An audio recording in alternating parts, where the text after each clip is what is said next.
Pising ni apple som le thum tu nia ding Ephesus alian ni anew khat pan kwa a hang pen happy na hangin na to hot hian na anga na hi hi Ephesus alian ni anew giat happy na yiwang let na makin zukam nam sa in moto hol a hi manin palik khatin khol sakhi thong ke ham tang ding le college bolung sui na pan ki khol sak ding in ki mo a hi manin da ma hi ai zong palik pain a ko le maya tuak sakhi makin zong bahang tua chi in adot chiang in palik pa in happy na hong lakhi nge chi to na ngon makin bolung siam hil pa in thei hile hu na anga asang sum teng zong sup lo ding chi teli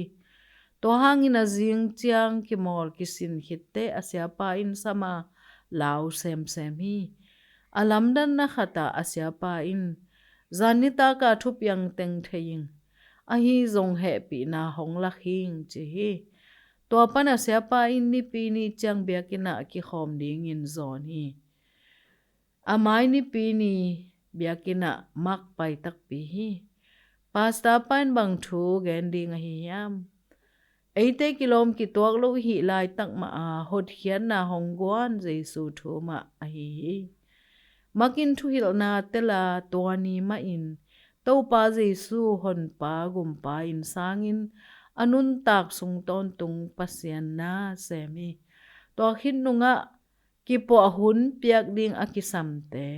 happy na anga ding akisam pasal no te ading gan khoi na huan khat pan khia hi pasian happy na hangin jesu aum te in hot hian na nga hi na hoi sep la na a happy na in hong sep sakhi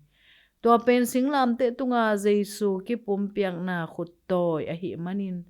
mo na van gi ki nen chip ding i non ki hi magdan ma in pasian happy na in hong suak ta saka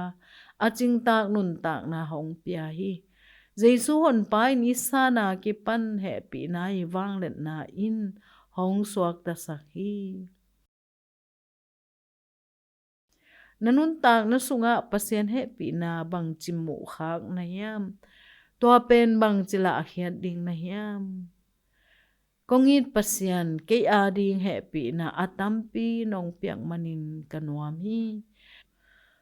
kanun tak na sunga happy na le mi na hong lak khesak zota in amen